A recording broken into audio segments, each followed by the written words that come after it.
Hello and welcome back to PYQpedia. हम लोग revision through previous year question series कर रहे हैं 70th बीपीएससी प्रीलिम्स जो होने वाले हैं उसके लिए। और इसमें 40 लेक्चर की सीरीज में हम लोगों ने 6 लेक्चर कर लिए हैं। This is the 7th lecture. And इससे पहले जो 6 लेक्चर किए हैं उसमें 56 टू 59 बीपीएससी के क्वेश्चन किए हैं और 60 टू 62 बीपीएससी के क्वेश्चन किए। आज जो हम लोग करने वाले हैं वो 63rd बीपीएससी का क्वेश्चन करेंगे। This is the part 1। इसकी पीडीएफ आपको टेलीग्राम चैनल PYQ_पेडिया पे मिल जाएगी। यहाँ पे आपको डेली रिवीजन के लिए 10 क्वेश्चन भी मिलती है जीएस की, जो प्रीवियस ईयर किसी पीएससी में पूछे हुए हैं, तो वो आपको एज अ वहाँ पे जा करके आप सॉल्व कर सकते हैं। एज ए प्रैक्टिस भी काम करेगा। दोज हु आर न्यू उनको सजेशन है कि 1 to 6 वीडियो को आप पहले देखें, देन फिर 7th देखें। और इसमें भी आप इसका नोट बनाएं, क्योंकि अगर आप नोट नहीं बनाएंगे तो समय पे आप रिवाइज नहीं कर पाएंगे। ठीक है, सो इसको make a note. Let's start the session. पहला हमारा क्वेश्चन है कि कौन सी कमेटी या आयोग थी जिन्होंने न्याय पंचायत बनाने की सिफारिश की थी। कौन सी ऐसी कमेटी थी या आयोग था जो न्याय पंचायत बनाने की सिफारिश की। नाउ इसमें जो आपको कमेटी का नाम ऑप्शन में दिया हुआ है, Balwant Rai Mehta committee, Ashok Mehta committee, GVK Rao committee और सरकारिया आयोग। सरकारिया आयोग 1983 में बनाई गई थी, है ना। और ये जो था सेंट्रल स्टेट रिलेशन पे था, तो ये तो ऑप्शन आपका होना नहीं है। देन ये जो तीनों कमेटी है वो आपको पंचायती राज इंस्टीट्यूशन से रिलेटेड है।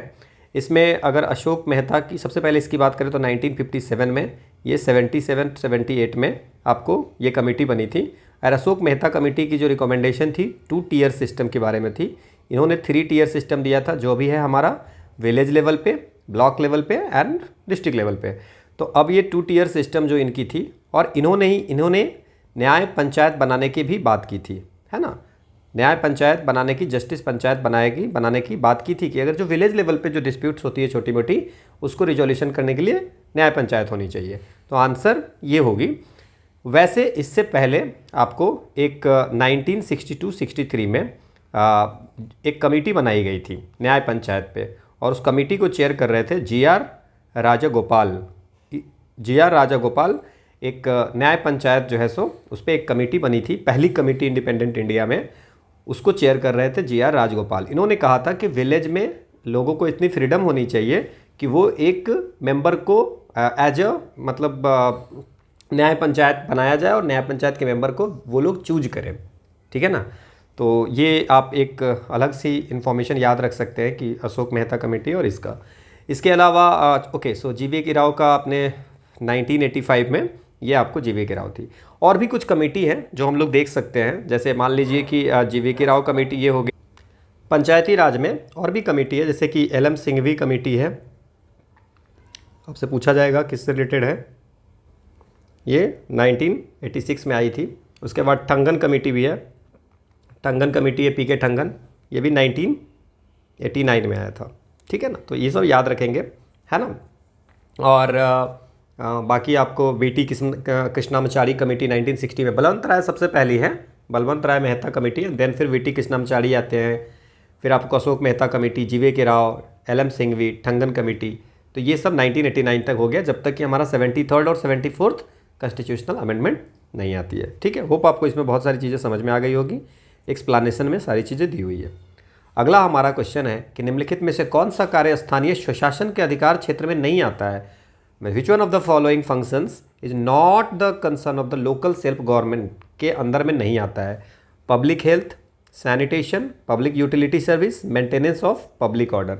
क्या क्या चीज़ें नहीं आती है। देखिए, पब्लिक ऑर्डर को मेंटेन करना जो है वो आती है स्टेट गवर्नमेंट के अंदर में। किसके अंदर में आती है? स्टेट गवर्नमेंट के अंदर में, और ये स्टेट गवर्नमेंट के काम है। तो हमसे पूछा है कि लोकल सेल्फ गवर्नमेंट पे कौन सा नहीं है, मतलब विलेज लेवल पे कौन सा नहीं है। तो state government should not be the answer. ठीक है, लोकल सेल्फ गवर्नमेंट में आपकी जो पंचायती राज इंस्टीट्यूशन है उसके, तो लॉ एंड ऑर्डर जो पब्लिक ऑर्डर है वो स्टेट गवर्नमेंट हो गया। बाकी जो पब्लिक हेल्थ है, सैनिटेशन है, and then public utility service है, चाहे विलेज की रोड की मेंटेनेंस करनी हो, वाटर सप्लाई को, ड्रिंकिंग वाटर सप्लाई की ज़रूरत हो, स्ट्रीट लाइटिंग की ज़रूरत हो, ये सब जो है सो आपको पंचायती राज बॉडीज़ का काम है। ठीक है ना। Primary and secondary education also, तो ये हम लोग याद रखेंगे। दीज आर द फंक्शंस, है ना। उसमें रूरल सैनिटेशन भी आती है, जो हमको पंचायती राज इंस्टीट्यूशन की जो बॉडीज होती है वो करते हैं। ठीक है ना। तो समझ में आ गया स्थानीय स्वशासन के अधिकार क्षेत्र में कौन कौन से आते हैं और कौन से नहीं आते हैं। जैसे पब्लिक ऑर्डर इनके वो स्टेट गवर्नमेंट की में है तो वो नहीं आती है। This is the explanation. अगला हमारा क्वेश्चन है कि पंचायती राज प्रणाली जो है किस सूची में है। मतलब 7th शेड्यूल में 3 लिस्ट दी हुई है, that's a union list, state list and concurrent list. तो आपसे पूछा जा रहा है कि पंचायती राज जो है ना, पंचायती राज जो है सो मेंशन है कौन से लिस्ट में, 7th शेड्यूल के। तो वही जो है आपको स्टेट लिस्ट में मेंशन है ना। लोकल गवर्नमेंट एज अ पंचायती राज की तरह लिखा हुआ है उसमें, लोकल गवर्नमेंट जो है सो स्टेट लिस्ट में। इसका मतलब क्या हो गया कि स्टेट गवर्नमेंट के पास में पावर है कि अगर कोई भी लॉ रेगुलेशन अगर लोकल गवर्नेंस में अगर बनाना होगा तो वो स्टेट गवर्नमेंट बना सकती है, ठीक है ना। तो ये आपको ध्यान रखना है। अगला हमारा क्वेश्चन है कि किस राज्य या किन राज्यों ने पंचायती राज संस्थाओं में स्त्रियों को विमेन की 50% रिजर्वेशन पंचायती राज इंस्टीट्यूशन में है। कौन से राज्य में? तो आपको मैं बता दूं कि बिहार जो है सो पहला ऐसा राज्य था जो आपको 50% आपको पंचायत और अर्बन लोकल बॉडी में स्टार्ट कर दिया था 2006 में। एंड इन नेक्स्ट ईयर 2007 में इट्स अ सिक्किम ऑल्सो जो 50% रिजर्वेशन पंचायती राज में कर दिया था।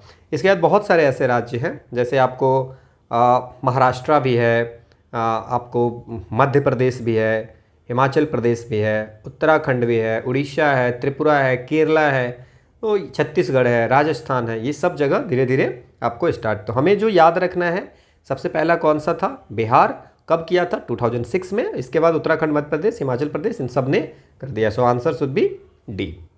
क्लियर? सो रिजर्वेशन अब ये कहाँ पे लिखा हुआ है? देखिए हमारे संविधान की 243D में लिखा हुआ है कि विमेन को पंचायती राज को में पार्टिसिपेशन की बात की गई है कि कम से कम 1/3 रिजर्वेशन जो है सो आपको जितनी भी सीट होंगी डायरेक्टली इलेक्शन के द्वारा फिल करने वाला उसमें, और जो number of office of chairperson of panchayat के होंगे उसमें कम से कम 1/3 रिजर्वेशन आपको 33% जो रिजर्वेशन होगी वुमेन की होगी। उसको बढ़ा करके स्टेट्स ने, बहुत सारी स्टेट्स ने आपको 50% किया है। ये हमारे संविधान में पहले से ही लिखा हुआ है। 92nd जो आपको 73rd 74th कॉन्स्टिट्यूशनल अमेंडमेंट हुई थी वहाँ पे 243D में ये चीज़ लिखी गई थी। सो आंसर डी होगा इसका। This is the explanation. अगला हमारा क्वेश्चन कि मनी बिल जो है सो कहाँ पे प्रेजेंट किया जा सकता है? सिर्फ लोकसभा में कि सिर्फ राज्यसभा में कि दोनों हाउस में कि ज्वाइंट मीटिंग होगी दोनों की? ये क्वेश्चन आपसे पूछा जा रहा है। तो हमारे संविधान में आर्टिकल 110 है, तो उसमें लिखा हुआ है कि आपको आर्टिकल 110 मनी बिल के बारे में बात करता है, और मनी बिल जो है सो सिर्फ लोकसभा में इंट्रोड्यूस किया जा सकता है। कौन सर्टिफाई करेगा? इसमें क्वेश्चन बनता है कि मनी बिल कौन करेगा सर्टिफाई कि मनी बिल है कि नहीं?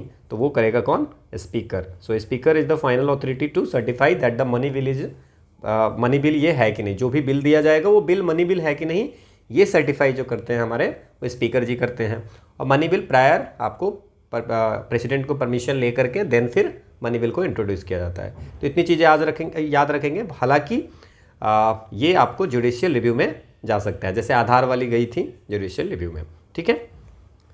अगला क्वेश्चन है कि what is the nature of Indian constitution? Indian constitution कैसा है? हमारा भारत का जो संविधान है वो कैसा है? क्या वो फेडरल है या यूनिटरी है या पार्लियामेंट्री है? Federal in nature but unitary in spirit. अब देखिए इसमें जो है सो ये हम लोगों ने बहुत दिनों से पढ़ा है कि इंडियन जो है वो क्वासी फेडरल है, मतलब कि ना पूरी तरह से फेडरल है ना पूरी तरह से यूनिटरी है, ठीक है ना। तो हमारी संविधान कुछ कुछ जगहों पे आपको फेडरल है। जैसे फेडरल कैसे है ना, कि यहाँ पे सुप्रीम कॉन्स्टिट्यूशन है, देन 3 टियर गवर्नमेंट है, डिवीजन ऑफ पावर है, बाइकैमरलिज्म है, इंडिपेंडेंट जुडिशियरी है। तो ये हो गया आपको फेडरल फीचर, है ना। फेडरल फीचर ये सारी चीज़ें हो गई। और यूनिटरी फीचर क्या है? यूनिटरी फीचर है जैसे कि हमारा सिंगल कॉन्स्टिट्यूशन है। यूएसए में क्या है? आपका स्टेट का अलग है और सेंट्रल का अलग है। तो यहाँ पे हमारा सिंगल कॉन्स्टिट्यूशन है। समझ में आ गया? सिंगल सिटीजनशिप हमारा है यहाँ पे, है ना। सिंगल सिटीजनशिप है, सॉरी यूएसए में आपको सिंगल सिटीजनशिप नहीं है, ड्यूअल सिटीजनशिप है। हमारे यहाँ क्या है? सिंगल सिटीजनशिप है। तो हमारा क्या है? एक आपको सिंगल कॉन्स्टिट्यूशन है और सिंगल सिटीजनशिप है और जुडिशरी इंटीग्रेटेड है, इंटीग्रेटेड जुडिशरी। देन हमारे यहाँ सेंट्रल गवर्नमेंट जो है सेंट्रल गवर्नमेंट जो है वो आपको ज़्यादा पावरफुल है। ठीक है, जैसे ऑल इंडिया सर्विस जो है सो आपको जो अपॉइंटमेंट होती है आईएएस, ऑल इंडिया सर्विस में कौन कौन सी आती है?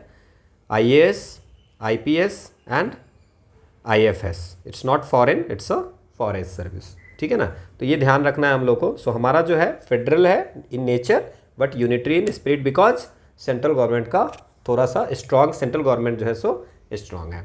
क्लियर? तो ये हम ध्यान रख सकते हैं। अगला हमारा क्वेश्चन है कि भारतीय सर्वोच्च न्यायालय में न्यायाधीश को नियुक्ति कौन करता है? आसान सा क्वेश्चन है। हमारे संविधान के अनुच्छेद 124 में लिखा हुआ है कि क्लॉज 2 में कि सुप्रीम कोर्ट के जज जो होते हैं वो प्रेसिडेंट से अपॉइंट किए जाते हैं। So the answer should be president. Then collegium system वगैरह वो है, वो हम लोग आगे भी पढ़ेंगे, है ना, कि कैसे कॉलेजियम सिस्टम बनाई जाती है। ठीक है, अगला क्वेश्चन है कि who is the ex officio chairman of the Rajya Sabha? Rajya Sabha के पदेन उपाध्यक्ष कौन होते हैं? तो हमें ये पता है कि वाइस प्रेसिडेंट जो होते हैं हमारे, वाइस प्रेसिडेंट हमारे संविधान के आर्टिकल 64 में कहा जाता है कि the vice president to be ex officio chairman of the council of state, है ना, राज्यसभा के एक्स ऑफिशियो चेयरमैन होंगे। मीन्स जो भी वाइस प्रेसिडेंट होगा वो बाय डिफॉल्ट जो है सो राज्यसभा के चेयरमैन हो जाएंगे। सो आंसर क्या हो जाएगा? The vice president. अगला क्वेश्चन है the prime minister of India is responsible to whom? Prime minister जो है सो किस पे रिस्पॉन्सिबल है? क्या वो कैबिनेट के रिस्पॉन्सिबल है, द प्रेसिडेंट पे रिस्पॉन्सिबल है, लोकसभा पे है, और राज्यसभा पे है, और नन ऑफ द एबव, या more than one of the above? हमारे संविधान की आर्टिकल 75(3) में लिखा हुआ है कि the council of minister shall be collectively responsible to the house of the people. हमारे जो council of minister council of minister में प्राइम मिनिस्टर भी आ गए हैं, है ना, जितने भी मिनिस्टर्स हैं काउंसिल ऑफ मिनिस्टर वो सारे रिस्पॉन्सिबल टू द लोकसभा के से आपको पे रिस्पॉन्सिबल है। तो it's answer is the Lok Sabha. ठीक है, अगला हमारा क्वेश्चन है कि संसद के सदस्य बनने हेतु न्यूनतम उम्र क्या है? ठीक है, संसद के सदस्य होने के लिए न्यूनतम उम्र क्या है? अगर हम संविधान के तो आर्टिकल पार्लियामेंट में, है ना, तो राज्यसभा या लोकसभा कोई भी, संसद बोला है तो पार्लियामेंट में तो सबसे न्यूनतम सदस्य में आप लोकसभा या राज्यसभा कहीं पे भी जा सकते हो। तो हमारी संविधान की आर्टिकल 84 में लिखा हुआ है क्वालिफिकेशन मेंबर ऑफ पार्लियामेंट की क्या होनी चाहिए। सो अगर ये राज्यसभा है तो 30 साल की कम से कम होनी चाहिए, अगर लोकसभा है तो 25 होनी चाहिए। समझ में आ गया? अगर राज्यसभा है तो 30 साल कम से कम उम्र होनी चाहिए, और लोकसभा है तो 25 साल, कम से कम 25 साल के होने चाहिए। समझ में आ गया? एंड द सेम आर्टिकल 173 में हमारे लिखा हुआ है कि जो legislative assembly of the state है और लेजिस्लेटिव काउंसिल है, सो लेजिस्लेटिव असेंबली में 25 साल और लेजिस्लेटिव काउंसिल में 30 साल। तो हम ये चीज़ याद रख सकते हैं। सो answer should B 25 years. Minimum हमसे पूछा जा रहा है पार्लियामेंट में, तो मिनिमम में होगा। लोकसभा राज्यसभा कहीं भी चला जाएगा तो मेंबर ऑफ पार्लियामेंट हो जाएगा, तो लोकसभा में 25 है तो आंसर शुड बी 25। ठीक है, अगला क्वेश्चन है कि सर्वोच्च न्यायालय के न्यायाधीशों की सेवानिवृत्ति उम्र कितने हैं? सुप्रीम कोर्ट के जो जज होते हैं उनकी रिटायरिंग एज क्या होती है? हमारे संविधान की 124 आर्टिकल में 2 क्लॉज में ये लिखा हुआ है कि एवरी जज of the supreme court shall be appointed by the president. Supreme court का सारे जज किसके द्वारा अपॉइंट होंगे? प्रेसिडेंट के द्वारा, है ना, and shall hold office until he has attains the age of 65, और तब तक वो रहेंगे ऑफिस में जब तक उनकी एज 65 वर्ष नहीं हो जाता है। वहीं हमारे संविधान के 217 आर्टिकल में 217 में लिखा हुआ है कि एवरी जज of the high court shall be appointed by the president. High court के जज जो होंगे वो अपॉइंट किए जाएंगे किसके द्वारा? प्रेसिडेंट के द्वारा। ठीक है, और shall hold the office in the case of an additional acting जज एज प्रोवाइडेड इन आर्टिकल 224, और किसी भी केस में any other case it's 62 years. Then after 62 years वो और भी 3 साल कहीं जा सकता है, बट अगर सुप्रीम कोर्ट में रहेंगे तो 65 और वैसे 62 ईयर्स। इतना याद रखेंगे। ठीक है, दिस इज द एक्सप्लेनेशन। अगला क्वेश्चन है कि केंद्र सरकार में उच्चतम नागरिक सेवा अधिकारी मतलब हाईएस्ट सिविल सर्विसेज ऑफिसर कौन होता है सेंट्रल गवर्नमेंट में? आसान सा क्वेश्चन है। हम लोगों ने ये बहुत बार सुना होगा कि जो हाईएस्ट रैंकिंग सिविल सर्वेंट होते हैं उसको बोलते हैं मंत्रिमंडल सचिव। The cabinet secretary is the highest ranking civil servant. ठीक है ना, ये याद रखना है सेंट्रल गवर्नमेंट में। और ये जो हेड होते हैं ना, ये सिविल सर्विसेज बोर्ड बनती हैं, सिविल सर्विसेज बोर्ड के ये हेड होते हैं। This he is the ex officio chairman. That means जो भी कैबिनेट सेक्रेटरी होगा वो by default civil services board का हेड हो जाएगा। इवन वो जो है आपको इंडियन एडमिनिस्ट्रेशन सर्विस का चीफ भी होते हैं। He is the chief of the Indian administration service. All civil services जितने भी आते हैं गवर्नमेंट ऑफ इंडिया में, उन सब का हेड भी होगा, दैट्स अ कैबिनेट सेक्रेटरी। ये भी याद हम रखेंगे। अगला हमारा क्वेश्चन है कि भारत में राष्ट्रीय आय की गणना एक समस्या है। So one of the problems in calculating national income, क्या प्रॉब्लम है? अंडर एम्प्लॉयमेंट है उससे, तो नेशनल इनकम काउंट करने में अंडर एम्प्लॉयमेंट का क्या ज़रूरत है? इन्फ्लेशन, ठीक है, इन्फ्लेशन तो हर जगह रहती है। लो लेवल ऑफ सेविंग कम है, उससे हमें नेशनल इनकम का क्या फ़र्क पड़ने वाला है? It's a non organise sector. Unorganise sector जो होते हैं, नॉन ऑर्गेनाइज या उसको अनऑर्गेनाइज बोल सकते हो। सो अनऑर्गेनाइज सेक्टर जो होता है वो उनका इनकम हमारे में आता ही नहीं है। तो ये सबसे बड़ा हमारा जैसे जो ऑर्गेनाइज लेबर हैं उनकी इनकम तो हम लोग आ जाता है हमारे पास कैलकुलेशन में, बट अनऑर्गेनाइज वाले नहीं होते हैं, ठीक है ना। क्योंकि इसमें क्या होता है कि ये ट्रांजैक्शन जो होती है, जैसे अनऑर्गेनाइज सेक्टर में जो ट्रांजैक्शन होते हैं वो अनरिकॉर्डेड होते हैं। समझ में आ गया? तो अनरिकॉर्डेड होते हैं, इसलिए जो हमारा सबसे बड़ा प्रॉब्लम है कि असंगठित क्षेत्र, और हमारे यहाँ असंगठित क्षेत्र जो है वो बहुत ज़्यादा है। So this is the real issue, this is the explanation. अगला है हमारा क्वेश्चन कि भारत में कृषि पुनर्वित्त प्रदान करने के लिए शिखर स्तर के बैंक का नाम बताइए। The apex bank for providing agriculture refinance. कौन सी बैंक है एग्रीकल्चर रीफाइनेंस करती है? RBI, NABARD, SBI, imperial bank, है ना। सो इंपेरियल बैंक बाद में ऑफ इंडिया को स्टेट बैंक ऑफ इंडिया का नाम हुआ था, है ना, ये तो आप लोग पता होगा। नाउ द एपेक्स बॉडी जो एग्रीकल्चर रीफाइनेंस में है वो है नाबार्ड।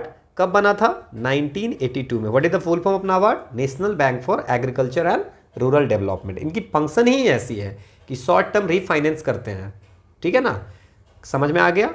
और देन फिर बाकी भी देते हैं, मीडियम टर्म और लॉन्ग टर्म रीफाइनेंस भी करते हैं, ठीक है ना, नाबार्ड। सो आंसर शुड बी नाबार्ड। अगला हमारा क्वेश्चन है कि 14वें वित्त आयोग के अनुसार से 14वें according to the 14th finance commission the percentage share of state in the net proceed of the shareable central tax revenue should be. 14वें में क्या था? तो आपको मैं बता दूं 42% था जितनी हमारे पास में रेवेन्यू आ रही सेंट्रल टैक्स रेवेन्यू, उसके 42% हम लोग को राज्यों में बांट देना था। लेकिन ये 14th फाइनेंस कमीशन में था। 15th फाइनेंस कमीशन में इनको 41% कर दिया गया। इनको रीजन दिया गया कि जम्मू कश्मीर अलग बना है तो इसलिए हम जो है इसको कम कर रहे हैं, थोड़ा सा उनको ज़्यादा पैसा देना है, तो 41%। क्लियर? 15th फाइनेंस कमीशन के हेड कौन थे? NK सिंह। अभी सरकार ने क्या बनाई है? 16th फाइनेंस कमीशन, उनके है कौन? अरविंद पनगड़िया, है ना। ये जो है सो इनको हेड बनाया गया है। क्लियर? समझ में आ गया। देन इसमें बहुत सारी चीज़ें हैं, जैसे कौन कौन सी फैक्टर है, समटाइम दे आस्क, तो कौन कौन सी फैक्टर है? It's a population, area, forest and ecology, economic distance, demographic performance, tax report. इन सब के अनुसार से 42% को हमको स्टेट में बांटना है, तो किस स्टेट को कितना पैसा मिलेगा ये कैसे डिसाइड करेंगे? उसका फॉर्मूला इस पे बेस्ड होता है। समझ में आ गया? ठीक है ना। और उसमें जैसे हम लोग 1971 का पॉपुलेशन लेते थे, तो उसमें बहुत सारे स्टेट ने कहा कि हमने बहुत उसके बाद मेजर किया जिससे कि हमारी पॉपुलेशन कम हो, तो उस अनुसार से हमें भी उसका कुछ फ़ायदा मिलना चाहिए। तो पॉपुलेशन की वेटेज 17.5% जो है वो आपको 1971 का पॉपुलेशन से लिया गया और 10% 2011 के पॉपुलेशन से लिया गया है। तो ये हम लोग को ध्यान रखना है कि जिसने अगर कुछ मेजर किया है जिससे कि पॉपुलेशन घटे, है ना, कुछ इकोलॉजी पे वर्क किया है तो उनकी भी वेटेज हम दे रहे हैं, है ना। नहीं तो ऐसा हो जाएगा जहाँ पॉपुलेशन ज़्यादा बढ़ रहा है वहाँ पे ज़्यादा पैसे मिल जाएंगे एंड बाकी जगह कम मिल जाएंगे। तो हम बहुत सारी फैक्टर को उसमें देखते हैं, तो इस पर भी क्वेश्चन आ सकता है। अगला हमारा क्वेश्चन है कि भारत में कौन सा ऐसा फील्ड है, कौन सा ऐसा सेक्टर है जहाँ पे सबसे ज़्यादा FDI इक्विटी फ्लो आता है? Highest FDI equity flow attract करता है कौन सा सेक्टर? क्या वो कंस्ट्रक्शन सेक्टर है, क्या वो एनर्जी सेक्टर है, क्या वो ऑटोमोबाइल सेक्टर है, क्या वो सर्विस सेक्टर है? तो हम लोग ये आराम से बना सकते थे। 2023-24 की अगर बात करें, फाइनेंशियल ईयर 2023-24 में, है ना, आपको FDI इक्विटी इनफ्लो जो हुआ है वो आपको आया है 44.42 बिलियन। समझ में आ गया? ये आपको इक्विटी इनफ्लो जो हुआ है, FDI इक्विटी इनफ्लो 44-45 बिलियन का हुआ है। सबसे ज़्यादा जो आई है वो आया है मॉरिशस से। और सबसे बड़ा सेक्टर कौन है? It's a service sector, first number पे है। देन सर्विस सेक्टर के बाद आपको बाकी सेक्टर्स इसमें आते हैं। समझ में आ गया। सर्विस सेक्टर का परसेंटेज है 16%, देन कंप्यूटर एंड हार्डवेयर का है 15%, ट्रेडिंग का 6%, टेलीकम्युनिकेशन का 6%, ऑटोमोबाइल का 5% है बस। मतलब टोटल जितना एफडीआई इक्विटी इनफ्लो आती है।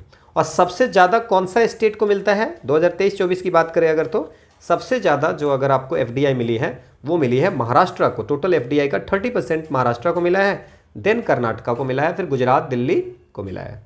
तो क्या क्या चीज़ें याद रखेंगे सर? सबसे पहले याद रखेंगे कि टोटल एफडीआई इनफ्लो 2023-24 में कितनी हुई है, इक्विटी इनफ्लो कितनी हुई है।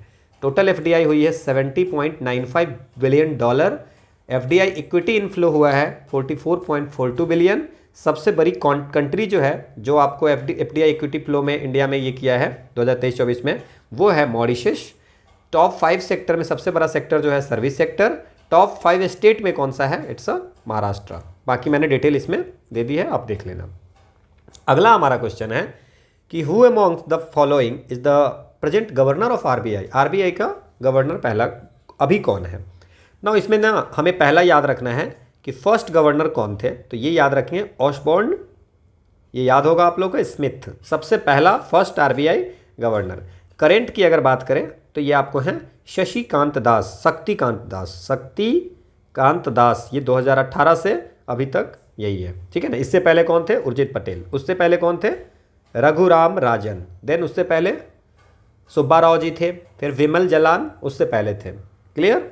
कोई दिक्कत नहीं, हो जाएगा, गुड। अगला क्वेश्चन है कि the size of marginal land holding in India.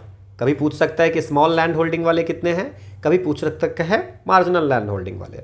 अगर हम लोग बात करें कि मार्जिनल वाले जो है जिसके पास 1 हेक्टेयर से कम ज़मीन होती है उसको हम लोग बोलते हैं मार्जिनल किसान बोलते हैं। सो मार्जिनल लैंड होल्डिंग बोलते हैं 1 हेक्टेयर से कम। अगर 1 से 2 के बीच में है, 1 से 2 हेक्टेयर है, तो उसको हम लोग स्मॉल फार्मर बोलते हैं। तो अगर यू हैव टू से द स्मॉल एंड मार्जिनल के कैटेगरी में कौन आएगा, तो लेस देन 2 हेक्टेयर हो जाएगा। सो मार्जिनल लैंड होल्डिंग बोलेंगे तो लेस देन 1 हेक्टेयर, स्मॉल बोलेंगे तो 1 से 2 हेक्टेयर से कम होगा, 2 से 4 बोलेंगे तो सेमी मीडियम बोलेंगे, 4 से 10 जिनके पास में है उनको मीडियम बोलेंगे, और 10 हेक्टेयर से ज़्यादा अगर किसी के पास ज़मीन है तो उसको हम लोग लार्ज लैंड होल्डिंग वाले में कंसिडर करेंगे। सो लेस देन 1 हेक्टेयर को हम लोग बोलेंगे, क्या बोलेंगे? लेस देन 1 हेक्टेयर को मार्जिनल, 1 से 2 को स्मॉल लैंड होल्डिंग, 2 से 4 को क्या बोलेंगे? सेमी मीडियम, 4 से 10 अगर बात करेंगे तो ये हो जाएगा मीडियम, है ना। फिर है हमारा है 4 से 10 और ग्रेटर देन 10 है। होप आपको ये समझ में आ गया होगा। ये गवर्नमेंट की डाटा है। अगला हमारा है कि ग्लोबलाइजेशन में क्या नहीं इंक्लूड होता है। तो पहले हम बात करेंगे कि व्हाट इज द ग्लोबलाइजेशन।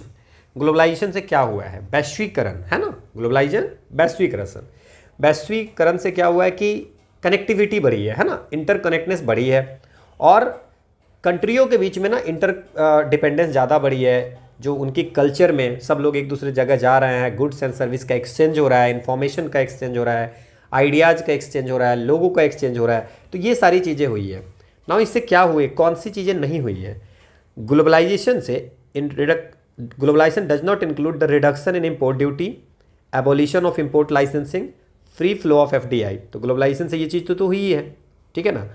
और ग्लोबलाइजेशन से disinvestment of public sector equity, ऐसा कुछ नहीं हुआ है। ग्लोबलाइजेशन के कारण हमें इम्पोर्ट ड्यूटीज को रिड्यूस, आयात शुल्क में कमी करनी पड़ी है, ठीक है। एबोलिशन या आयात लाइसेंसिंग को हटाना पड़ा है, इम्पोर्ट लाइसेंसिंग को। जैसे पहले हम लोग क्या किए थे कि इम्पोर्ट लाइसेंसिंग रखे थे कि कोई भी चीज़ हम लोग ला नहीं सकते थे, बाहर से नहीं खरीद सकते थे क्योंकि हमें फेयर था। बट जब हमने लिबरलाइज कर दिया तो उस समय क्या किया कि हमें इंपोर्ट लाइसेंसिंग को ख़त्म करना पड़ा, ठीक है। इंपोर्ट ड्यूटी हम बहुत ज़्यादा एक्सट्रीम लगाते थे, तो हम इंपोर्ट ड्यूटी को भी उससे कम किए हैं। इंपोर्ट ड्यूटी बहुत ज़्यादा लगाने का मतलब है कि हम आने नहीं देना चाहते थे कोई भी प्रोडक्ट को, यहाँ पे कोई कंपनी को नहीं आने देना चाहते थे। तो ये सारी चीज़ें हटाए हैं। एंड ग्लोबलाइजेशन से ये भी हुआ है कि बाहर के लोग इन्वेस्ट किए हैं, so that's a free flow of FDI. तो ग्लोबलाइजेशन के कारण पब्लिक सेक्टर इक्विटी में डिसइन्वेस्टमेंट हुआ है, ये कहीं से भी सही नहीं है। So answer should B D. अब क्वेश्चन आया कि prevention of money laundering act ये कब आया था? 1998 में, 1992 में, 2001 में और 2005 में, ठीक है। तो देखिए आपको पूछ रहा है कि कब से लागू हुआ। तो पीएमएलए जो है ना, धारा 2002, पीएमएलए एक्ट जो है 2002 में and to for the combating the money laundering को कम करने के लिए, हटाने के लिए इंडिया में ये लाया गया था। बट ये शुरू हुआ 1 जुलाई 2005 से, ठीक है ना। लागू हुआ कब से? 2005 से। तो ये हम लोग याद रखेंगे, ठीक है।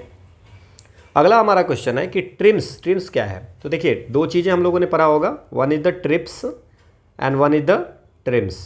सो ट्रिप्स ये WTO के रिलेशन में है चीज़ें। नाउ ट्रिप्स जो होता है, trade related aspect of intellectual property right, trade related aspect of intellectual property rights, ठीक है। तो ये होता है ट्रिप्स। और जो ट्रिम्स होता है ट्रेड रिलेटेड, ये investment trade related investment measures, क्या होता है? ट्रिम। हाँ, एक्चुअली ट्रिप और ट्रिम्स होते हैं, ट्रिप ऐसे रहते हैं, है ना, ट्रिम्स, ठीक है। So trade related investment major, so this is the answer. A trade related अगर इंटेलेक्चुअल प्रॉपर्टी राइट होगा तो वो ट्रिप में आ जाएगा, trade related aspect of intellectual property right, ठीक है ना। ये आपको दोनों WTO जो एग्रीमेंट हुई थी on trade related aspect of intellectual property right, तो वो आपको था इंटेलेक्चुअल प्रॉपर्टी पे एक बहुत बड़ा मल्टीलैटरल एग्रीमेंट हुआ था, ठीक है ना। तो ये हमको ध्यान रखना है, ट्रिप्स और TRIMS and it's related with the GATT and WTO। समझ में आ गया? तो ये ध्यान रखना है हम लोग को। अगला है कि नीति आयोग कब आई थी। तो नीति आयोग, प्लानिंग कमीशन खत्म हुई, है ना। प्लानिंग कमीशन खत्म होने के बाद नीति आयोग जो है 1 जनवरी 2015 को आता है, क्या? नीति आयोग, ठीक है ना। और यहाँ पे मिनिमम गवर्नेंस और मैक्सिमम गवर्नेंस की बात होती है, कोऑपरेटिव फेडरलिज्म की बात होती है। NITI Aayog is called the think tank of the government, है ना। एडवाइजरी बॉडी है ना। बॉटम अप अप्रोच रखते हैं। इसमें जो चेयरपर्सन होते हैं वो हमारे प्राइम मिनिस्टर होते हैं। वाइस चेयरपर्सन जो होते हैं वो प्राइम मिनिस्टर के द्वारा नॉमिनेट किए जाते हैं। देन एक CEO होते हैं, ठीक है ना, जो नॉमिनेट किए जाते हैं प्राइम मिनिस्टर के द्वारा। Then there are full time member, part time member और एक्स ऑफिशियो मेंबर, ठीक है। और बाकी जो गवर्निंग काउंसिल में चीफ मिनिस्टर वगैरह, लेफ्टिनेंट गवर्नर्स रहते हैं, फिर रीजनल काउंसिल होते हैं, स्पेशल इन्वाइटी होती है। ये सारी डिटेल आपको इसमें दी हुई है, सो नो नीड टू इसको बहुत ज़्यादा ध्यान देने की ज़रूरत नहीं है। अब क्या है कि गुल्लक बच्चा बैंक कहाँ पे है। सो गुल्लक बच्चा बैंक जो है वो बिहार में है, बिहार के पटना में है, ठीक है ना। सो बिहार बाल भवन, बिहार के जो बाल भवन है, बिहार बाल भवन, नाम क्या है उसका? किलकारी। तो वो एज ए सोसाइटी 2008 में रजिस्टर्ड हुआ था, है ना। और ये रजिस्टर किसने करवाया था? Education department of Bihar, edu department of Bihar ने करवाया था। और इसमें क्या था कि ये जो किलकारी बनाई गई थी, बिहार बाल भवन किलकारी, वो जो एजुकेशन डिपार्टमेंट बनाया था, उनका गोल क्या था कि जो बच्चे हैं ना उसकी क्रिएटिविटी को बढ़ाने के लिए बहुत सारी जो एक्टिविटीज़ होगा और उसमें उसके मेंबर्स जो होंगे वो बच्चे होंगे। गुल्लक जो है वो बच्चों का बैंक है, चिल्ड्रंस बैंक है। और किलकारी के अंदर में एक गुल्लक बैंक बना हुआ है, ठीक है ना। सो उसमें क्या है कि बच्चों को सेविंग करने का सिखाया जाता है कि कैसे मैनेज, जैसे उनको पॉकेट मनी जो मिलता है उसको मैनेज कैसे करते हैं। और ये जो बैंक है ना वो बच्चों के द्वारा रन बाय द चिल्ड्रन। तो समझ में आ गया किसके अंदर में है? किलकारी के कुछ ने रजिस्टर कब हुआ था? जुलाई 2008 में। किसने कराया था? Education department of Bihar. और इसके अंदर गुल्लक है, बच्चों का बैंक। और ये जो बच्चों का बैंक है वो रन किसके द्वारा चलाया जाता है? बच्चों के द्वारा ही चलाया जाता है। और इसमें एक कमेटी बनी हुई है, वो सारी चीज़ें देखते हैं कि इसको ऑपरेशंस कैसे करना है। और कोई भी बच्चा ज्वाइन कर सकता है इस बैंक में 10 रुपया दे के, मतलब 10 रुपये दे करके उसमें ज्वाइन कर सकते हैं। और 1 रुपया वो जमा कर सकते हैं या 1 रुपया वो निकाल सकते हैं। मतलब डिमांड, आप 1 रुपया जमा करना है तो 1 रुपये कर सकते हो, या निकालना है तो 1 रुपये निकाल सकते हो। और जब फाइनेंशियल खत्म हो जाता है तो गुल्लक में 6% का इंटरेस्ट रेट भी दी जाती है। इंटरेस्ट जो डिपॉजिट आपकी है उसको 6% इंटरेस्ट, ठीक है ना। और 75 रुपये का बोनस दी जाती है, 75 रुपये का, अगर 500 से ज़्यादा रुपया उसमें है तो, ठीक है। और जब बच्चे 16 साल के हो गए, जब बच्चा एक 16 साल का हो गया तो उसकी जो बैंक, जो गुल्लक वाली अकाउंट है वो ट्रांसफर हो जाएगा गवर्नमेंट बैंक में।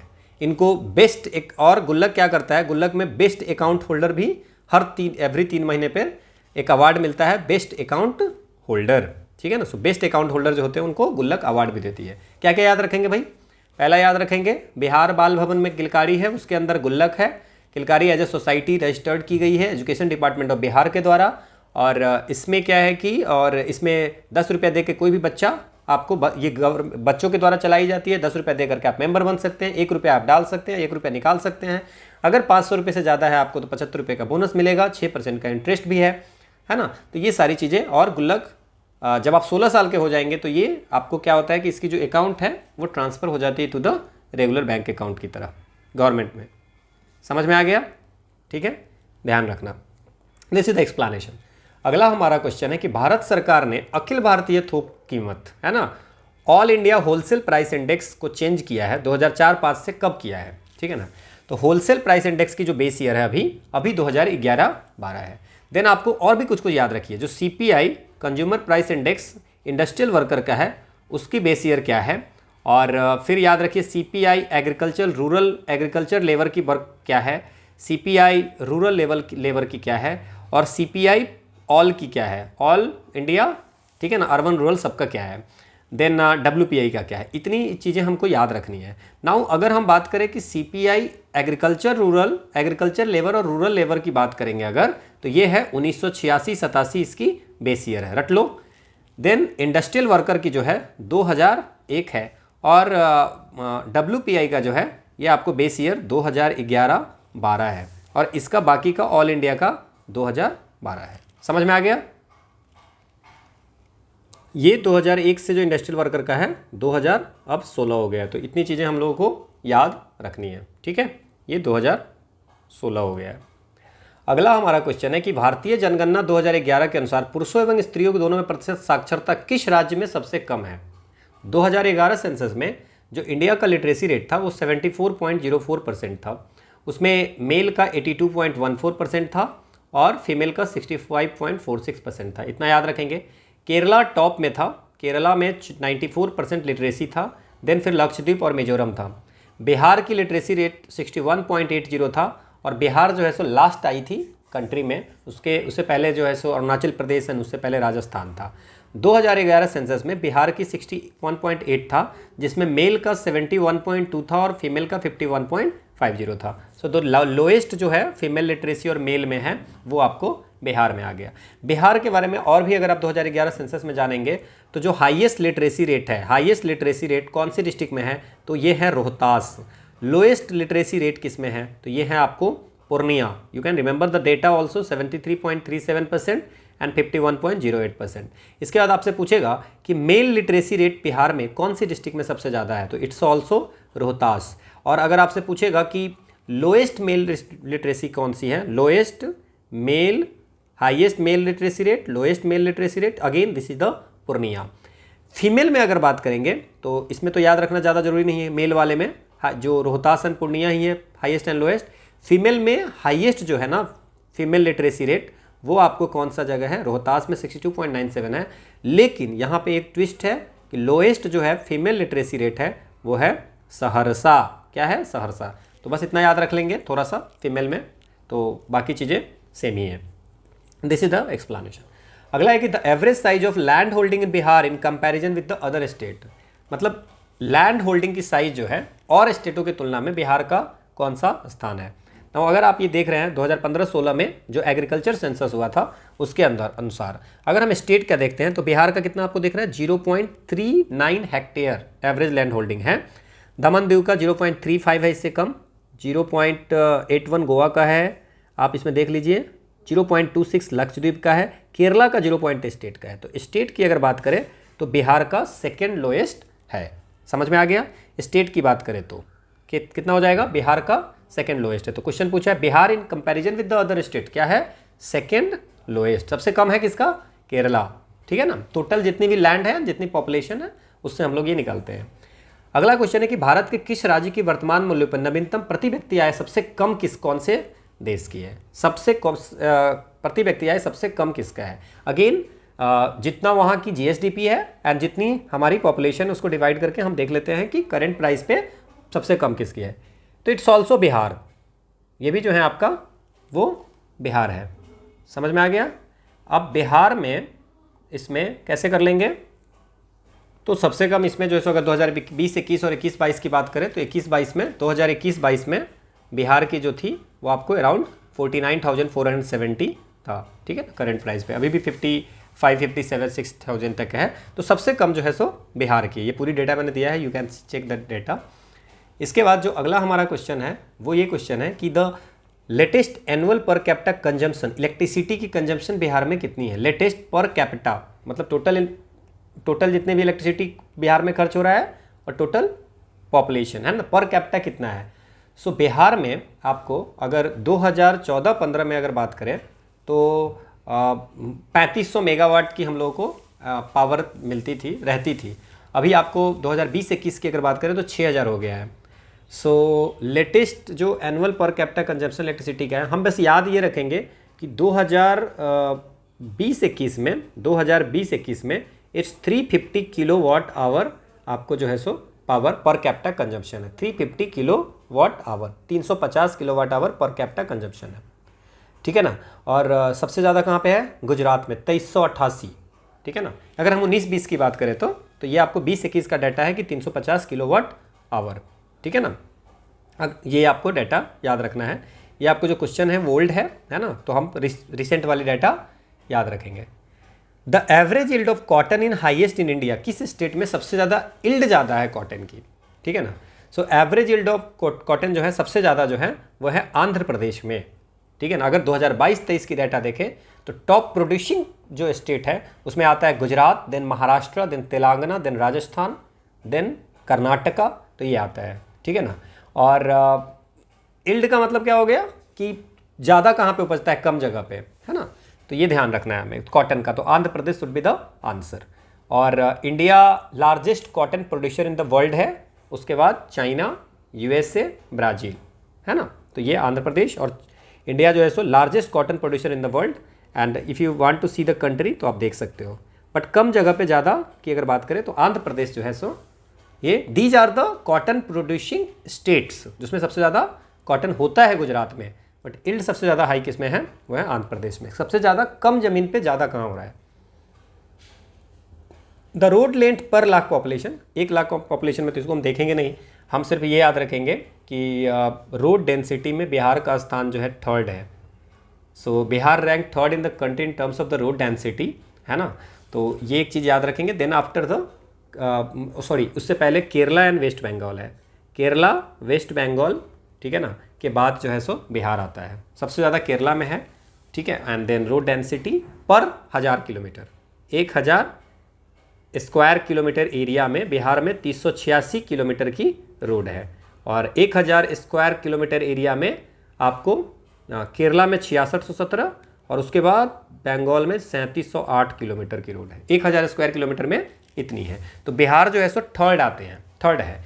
और अगर total length of state highways में बात करेंगे तो टोटल जो सबसे बड़ी डिस्ट्रिक्ट कौन है जिसमें स्टेट हाईवे है, तो वो नाम याद रखेंगे, पटना। फिर क्या रखेंगे, गया। पटना में 219 किलोमीटर, गया में 210 किलोमीटर, देन दरभंगा में 209। इसके बाद अगर रूरल रोड नेटवर्क की बात करें, रूरल रोड नेटवर्क की, तो बिहार में सबसे ज़्यादा रूरल रोड जो है वो कहाँ पे है, मधुबनी, जहाँ पे 6390 किलोमीटर रोड है। Then Muzaffarpur, then east Champaran, ठीक है ना। ये हम लोगों को ध्यान रखना है। क्लियर।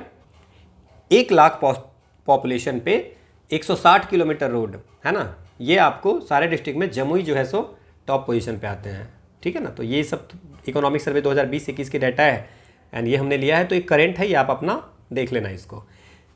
अब कह रहा है कि 10,000 ईसा पूर्व में विश्व की जनसंख्या कितनी थी। सो बाई 10,000 BC जो वर्ल्ड की पॉपुलेशन तो 1 मिलियन के आसपास हुआ करती थी, ठीक है ना। सो 1 मिलियन हुआ करती थी।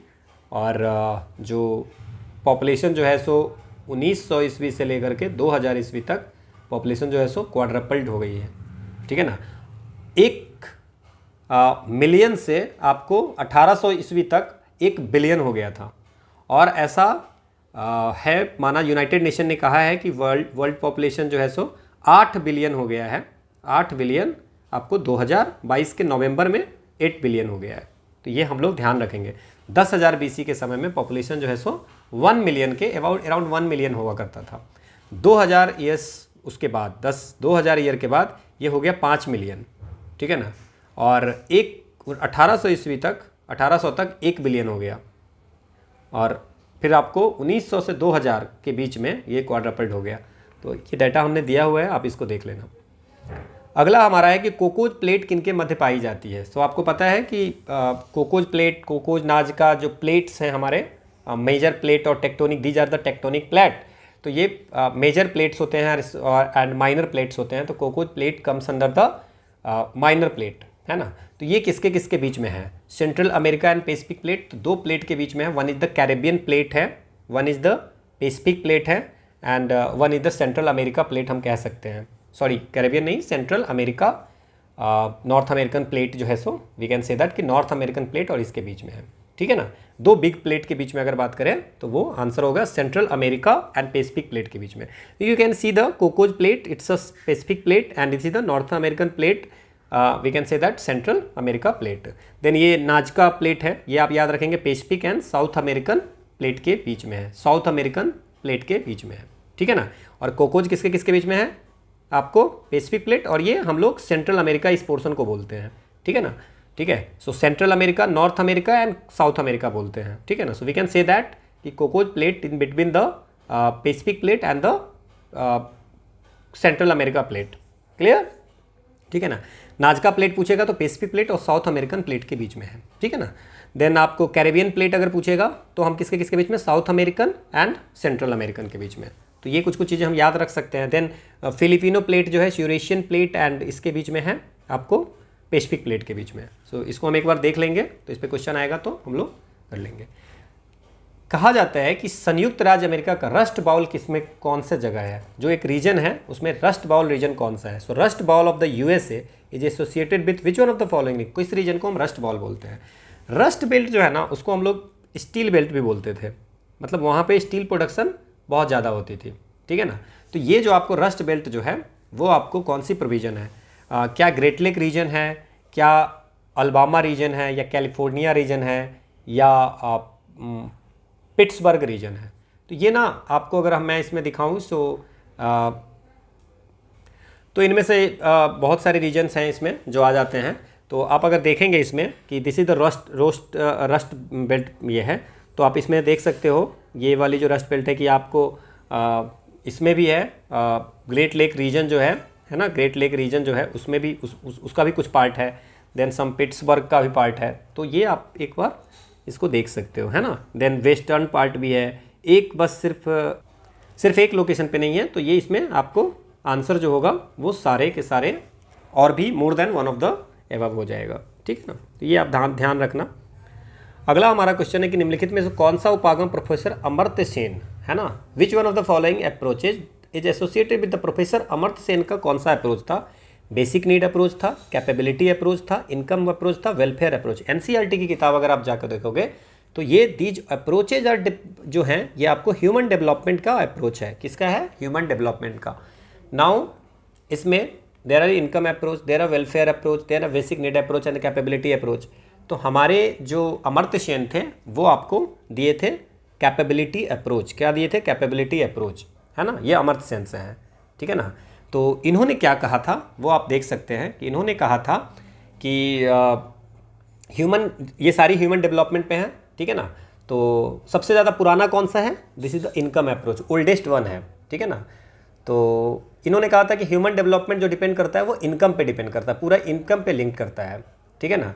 सो जो इनकम कितना है वो डिपेंड करता है कि उसको फ्रीडम कितना है, किसी इंडिविजुअल को फ्रीडम कितना है ना। जैसे अगर किसी के पास में इनकम ज़्यादा होगा, हायर लेवल ऑफ इनकम होगी, तो वो ह्यूमन डेवलपमेंट की जो इनकम ज़्यादा होगी तो उसकी डेवलपमेंट ज़्यादा होगी। Higher is the level of the human development. ये इनकम अप्रोच है। वेलफेयर अप्रोच में क्या कहते हैं कि आपको कि जो डेवलपमेंट एक्टिविटीज़ हैं, है ना, तो उसमें कहते हैं कि जितना भी गवर्नमेंट की एक्सपेंडिंग होती है एजुकेशन पे, हेल्थ पे, ठीक है ना, और भी चीज़ों पे, तो उससे डिपेंड करता है कि आपको ह्यूमन डेवलपमेंट कितना होता है। दैट्स मीन्स कि उसमें ये कहा है कि government is responsible for increasing level of the human development. So income में क्या हो गया कि income of the people responsible for the human development. Welfare में क्या बोला है? गवर्नमेंट इज रिस्पॉन्सिबल, क्योंकि गवर्नमेंट को खर्च करनी है कि ह्यूमन डेवलपमेंट का लेवल बढ़ाने के लिए, ठीक है ना। और कैसे करा सकती है? वेलफेयर पे ज़्यादा पैसा खर्चा करके गवर्नमेंट कर सकती है। तो वेलफेयर अप्रोच हो गया। देन बेसिक नीड अप्रोच क्या होता है ये आपको सबसे पहले जो ILO ने ये बोला था बेसिक नीड, तो ये भी याद रखेंगे किसने प्रपोज किया था, इट्स ILO ने, ठीक है ना। तो इसमें कहा गया था कि बेसिक नीड 6 चीज़ बताई थी, उसमें बताई थी health, education, food, water, sanitation, housing, ये सब था, ठीक है ना। तो इसमें कहा था कि आपको बेसिक नीड्स के अनुसार से, बेसिक नीड्स प्रोवाइड होती है उसके अनुसार से हम बता सकते हैं ह्यूमन डेवलपमेंट।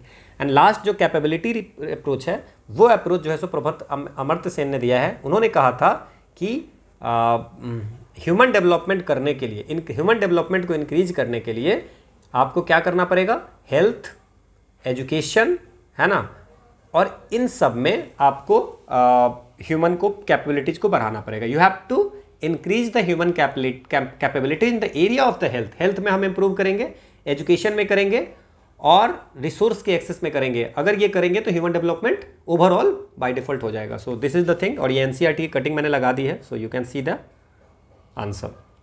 अगला क्वेश्चन है कि कॉफी पोर्ट किसको बोलते हैं, कॉफी पोर्ट वर्ल्ड, ठीक है ना। तो सैंटोस है, सैंटोस को हम लोग coffee port of the world बोलते हैं, और ये है कहाँ पे, इट्स इन ब्राज़ील। ब्राज़ील के सैंटोस को हम लोग coffee port of the world बोलते हैं, ठीक है ना। तो you can see the Santos कहाँ पे है, दिस इज द सैंटोस, है ना, coffee port of the world, Brazil का। अगला क्वेश्चन है कि which one of the following state has the highest percentage of area under forest. कौन सी फॉरेस्ट में सबसे ज़्यादा किसकी, कौन सी स्टेट है जिसमें highest percent of area under the forest है, किस राज्य में सर्वाधिक क्षेत्र वनों के अंतर्गत आता है, मतलब उस राज्य का मैक्सिमम क्षेत्र वन है। इट्स अ कौन कौन है इसमें से, विच one of the following state has the highest, इसमें से पूछ रहा है। तो अगर हम लोग टॉप 5 में रखेंगे तो मिजोरम है अभी लेटेस्ट डाटा में, ये 84.53% जो है पूरे मिजोरम का एरिया जो है सो फॉरेस्ट में है। देन अरुणाचल प्रदेश है 79.33, हम लेटेस्ट डाटा याद रखेंगे। देन मेघालय है, देन मणिपुर है, देन नागालैंड है, ठीक है। तो हम ये याद रखेंगे सबसे ज़्यादा जो है वो कौन सा है आपको, ये और मिजोरम, ठीक है ना। और अगर एरिया वाइज पूछेंगे कि एरिया वाइज सबसे ज़्यादा एरिया फॉरेस्ट कहाँ पे है, तो बोलेंगे मध्य प्रदेश, ठीक है, मध्य प्रदेश, उसके बाद अरुणाचल प्रदेश। तो सबसे ज़्यादा एरिया कहाँ है, मध्य प्रदेश में। सबसे ज़्यादा परसेंटेज ऑफ एरिया, मतलब जितनी उनकी लैंड है उस स्टेट की, उसमें 80%, 84%, 85% जो है वो आपको फॉरेस्ट में आता है, वो कौन सा है, मिजोरम, रिमेंबर। अगला क्वेश्चन है कि which one of the following soil is deposit, river के द्वारा डिपोजिट वाले कौन सी सॉइल है, red soil, black soil, alluvial soil, laterite. ये आपको पता है एलुवियल सॉइल जो होती है वो आपको जलोढ़ मिट्टी, है ना, ये जो है सो आपको रिवर के द्वारा बनाई जाती है। जैसे हम लोग बोलते हैं ना बिहार में एलुवियल प्लेन है गंगा रिवर का, है ना, उस तरह से। तो ये हमको याद रखना, इसमें पोटास ज़्यादा होता है। मैंने ये पूरी डिटेल दे दी है ना, कि जो रेड सॉइल है उसकी कलर रेड क्यों होती है, हेमेटाइट होती है उसमें, है ना। देन ब्लैक सॉइल, उसको रेगुर सॉइल भी बोलते हैं, ब्लैक सॉइल को रेगुर सॉइल भी बोलते हैं। यहाँ पे कॉटन ज़्यादा होता है ना, यहाँ पे लाइम, आयरन, ये सब ज़्यादा होती है, ठीक है। तो ये सब देख लेना आप, मैंने पूरी डिटेल आपको दे दी है। Laterite soil, alluvial, desert soil, black, red, है ना, पेटी सॉइल। अगला क्वेश्चन है कि भारत के कुल विद्युत उत्पादन में जल विद्युत का योगदान कितना है। सो 2022-23 की अगर हम डाटा की बात करें, 2022-23 में हाइड्रो पावर जो है सो 12.5% था। तो 12.5, ये पुरानी है डाटा, 12.5% जो है सो पावर जनरेशन जो इंडिया में होता था वो आपको जल विद्युत से होता था। टोटल जितना भी हो रहा है उससे 12.5% जो है सो जल विद्युत से इंडिया में होता है, ध्यान रखना है। अगला है which census year is called demographic dividend in the population study of India. Demographic dividend क्या होता है, ठीक है ना, कि पॉपुलेशन का स्ट्रक्चर, एज स्ट्रक्चर चेंज हो रहा है, ठीक है ना। जहाँ पे वर्किंग एज पॉपुलेशन 15 से 64 वर्ष वाले ज़्यादा हो गए नॉन वर्किंग एज से, ठीक है। नॉन वर्किंग एज मतलब लेस देन 14, है ना, और ग्रेटर देन 65। तो ये लेस वर्किंग से ज़्यादा हो जाएगा, तो उस ईयर को बोलते हैं डेमोग्राफिक डिविडेंड। कब ऐसा हो गया, जो वर्किंग एज पॉपुलेशन बढ़ गया, है ना, और नॉन वर्किंग कम हो गया, ठीक है ना। तो ये 1921 को आपको डेमोग्राफिक डिवाइड इन इंडिया बोलते हैं। 1921 से पॉपुलेशन, पहले पॉपुलेशन स्टेबल नहीं था, 1921 के बाद कंटिन्यूअसली जो है सो पॉपुलेशन राइज की, ठीक है। This is the explanation. Okay, question क्या है, तमिलनाडु में सर्वाधिक सूती वस्त्र के कारखाने कहाँ पाए जाते हैं। The largest number of cotton mills in Tamil Nadu, मतलब आपको जगह बता दिया है कि तमिलनाडु में कहाँ पाए जाते हैं, कौन सी जगह है, चेन्नई में, कोयम्बटूर में, मदुरई में या सलेम में, कौन सी जगह है। सो महाराष्ट्र में सबसे ज़्यादा कॉटन मिल है। पहली तो चीज़ें याद रखिए कि सबसे ज़्यादा कॉटन मिल अगर पूछेगा कौन सी इंडियन स्टेट में है तो हम लिखेंगे largest number of cotton textile mill जो है सो महाराष्ट्र में है। और सबसे ज़्यादा कॉटन की प्रोड्यूसिंग स्टेट पूछेगी तो क्या बोलेंगे, सबसे ज़्यादा प्रोड्यूसिंग स्टेट जो है वो आपको गुजरात में है। और अब आते हैं इस क्वेश्चन पे, तमिलनाडु का कौन सा एरिया है जहाँ पे सबसे ज़्यादा कॉटन मिल है, तो वो है कोयम्बटूर। ठीक है, so answer should be B. अगला क्वेश्चन है कि निम्नलिखित में से भारत का कौन सा राज्य रबर के उत्पादन में सबसे ज़्यादा है, सबसे ज़्यादा रबर कहाँ पे है। सो रबर में इंडिया जो है थर्ड लार्जेस्ट है वर्ल्ड में, थर्ड लार्जेस्ट प्रोड्यूसर में थर्ड लार्जेस्ट, और फोर्थ लार्जेस्ट कंज्यूमर जो है सो नेचुरल रबर का है ना, और fifth largest consumer of natural and synthetic rubber together है ना। सो अब आप समझिए इसमें क्या मैं बोला हूँ, थर्ड लार्जेस्ट प्रोड्यूसर है रबर का, fourth largest consumer of the natural rubber, और अगर हम नेचुरल और सिंथेटिक रबर दोनों को मिला दें तो फिफ्थ कंज्यूमर जो है सो इंडिया है। So which one of the following state in India is the leading producer, सबसे ज़्यादा रबर कहाँ पे है, तो ये आप लोग को पता है, the answer is Kerala. Kerala की जो इन्वायरमेंट है वो रबर के लिए उपयुक्त है। अगला क्वेश्चन है कि नेशनल वाटरवे जो कनेक्ट करता है वो कहाँ से कहाँ तक करता है, तो नेशनल वाटरवे जो है हल्दिया से इलाहाबाद जो है सो आपको नेशनल वाटरवे 1 है। इसके बाद आपसे है कि सदिया तो ढुबड़ी, तो सदिया जो है ये आपको कौन सी नदी पे है, इट्स ऑन गंगा रिवर। ये कौन सा है, ये ब्रह्मपुत्रा पे है, और ये नेशनल वाटरवे 2 है, तो ये भी याद रखेंगे, सदिया टू धुबड़ी। क्लियर। और इसके बाद आपको ये क्या है, आपको कोट्टापुरम टू कोल्लम, हल्दिया से कोलकाता, सो इट्स हल्दिया से इलाहाबाद है। ठीक है ना। सो ये अगर आप बात करें तो ये आपको कोट्टापुरम टू कोल्लम ये आपको नेशनल वाटरवे 3 है। ठीक है ना, ये आपको 205 किलोमीटर की है, 205 किलोमीटर की। और सबसे बड़ा ये हो गया हल्दिया वाला, क्या है, 1620 किलोमीटर की। नेशनल वाटर ये है 891 किलोमीटर की। ठीक है, क्लियर, समझ में आ गया।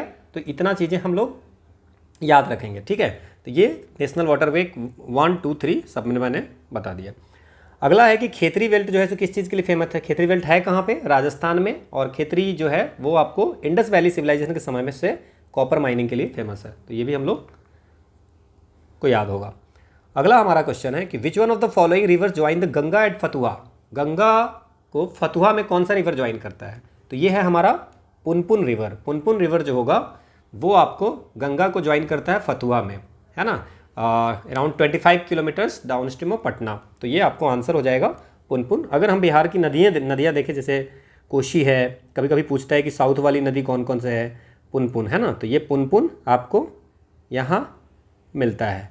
ठीक है, तो ये आपको पुनपुन नदी होगा। देन फाल्गु है ना, फिर आपको इधर बागमती है, बूढ़ी गंडक है।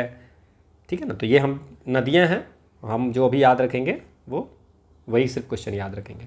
अगला हमारा है कि according to Koppen classification, climatic classification, the climate of North Bihar का क्लाइमेट कैसा है, हमारे बिहार का नॉर्थ पार्ट जो है उसका क्लाइमेट कैसा है। CWG है, AW है, CA-W है, CB-W है, ये है। तो ये आपका हमारा CWG है। कॉपियन क्लासिफिकेशन में उत्तर प्रदेश और बिहार को CWG टाइप ऑफ क्लाइमेट रखा है। So now what is the CWG में क्या आता है वो हम लोग पूरी डिटेल हम लोग देख सकते हैं कि सी में क्या आता है। सी इज द वार्म वन, है ना, सी जो होता है वार्म होता है, टेम्परेट, है ना, मिड लैटिट्यूड क्लाइमेट होता है जहाँ पे आपको सी में आता है। ठीक है ना, तो ये हमको ध्यान रखना है। So this is the CWG types of climatic, and ये मैंने आपको डिटेल दे दिया है। अगला है कि मुजफ्फरपुर, दरभंगा तथा चंपारण जिलों में कौन सी मिट्टी अधिकांशतः पाई जाती है।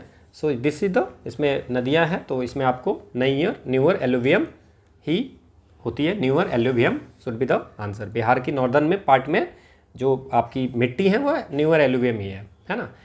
देन अगर आप ब्लैक सॉल और भी होती है, बाल्थर होती है, कैमूर में है, ताल है पटना मुंगेर में, तेराई है चंपारण किशनगंज में, भांगर है पटना गया रोहतास में, खादर है मुजफ्फरपुर, दरभंगा, पूर्णिया, सहरसा, भागलपुर में, और बाल सुंदरी Saharsa and east western Champaran में। तो ये ध्यान रखेंगे। The largest jute producing district Bihar का, आसान सा क्वेश्चन है। इंडिया में सबसे ज़्यादा जूट कहाँ पे होती है, वेस्ट बंगाल, है ना, और सेकंड जो है सो कौन है, वो बिहार है। ये ऊपर नीचे आता रहता है, कभी बिहार आगे कभी वेस्ट बंगाल। सो अभी का जो सिचुएशन है वो। एंड द बिहार में भी कौन सी डिस्ट्रिक्ट है, इट्स अ पूर्णिया डिस्ट्रिक्ट जो हाईएस्ट प्रोड्यूसिंग है, ठीक है ना। और पूरे वर्ल्ड में सबसे ज़्यादा जूट जो होता है वो कहाँ पे होता है, इंडिया, सेकंड में कौन है, बांग्लादेश, ठीक है ना। अगला क्वेश्चन है कि त्रिवेणी कनाल जो है वो कौन सी रिवर पे है, त्रिवेणी कनाल किस रिवर पे है ना। तो कोशी कनाल कोशी रिवर पे, सोन कनाल, गंडक कनाल, कमला कनाल। त्रिवेणी जो है सो थोड़ा सा ये याद रखेंगे, है ना, इट्स अ गंडक रिवर पे, रिवर गंडक पे आपको बनाया हुआ है। थोड़ा सा यूनिक वाला जो याद रख लेंगे, बाकी जो पर्टिकुलर रिवर पे बना हुआ है वो तो आपको पता ही होगा।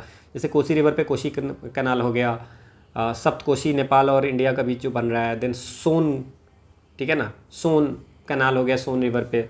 तो गंडक रिवर पे जो कनाल है उसका नाम है त्रिवेणी। अगला है कि जैन धर्म के प्रवर्तक महावीर जी का मोक्ष स्थान कहाँ था, कहाँ पे महावीर जी को जो है साल्वेशन मिली थी, क्या वो मनेर था, राजगीर था, पावापुरी और जलालपुर। आसान सा क्वेश्चन है। महावीर जी को जो साल्वेशन मोक्ष मिली थी वो आपको मिली थी पावापुरी में। पावापुरी कहाँ पे है, नालंदा। नालंदा कहाँ पे है, बिहार, ठीक है ना। तो ये हमको याद रखना है। अगला क्वेश्चन है कि कैमूर पठार किस चीज़ के लिए फेमस है, कॉपर के लिए, लाइमस्टोन के, लिथियम के लिए, बॉक्साइट के लिए। सो कैमूर प्लेटू जो है वो लाइमस्टोन के लिए फेमस है। आपको पता है कि कॉपर वगैरह बहुत ज़्यादा होती नहीं है ना वहाँ पे, and lithium is also not, so the answer is limestone, ठीक है। So this is the explanation. Okay, so this is all about for today's session. And PDF आपको 10 बजे मिल जाएंगी, है ना, टेलीग्राम चैनल PYQ_Pedia पे।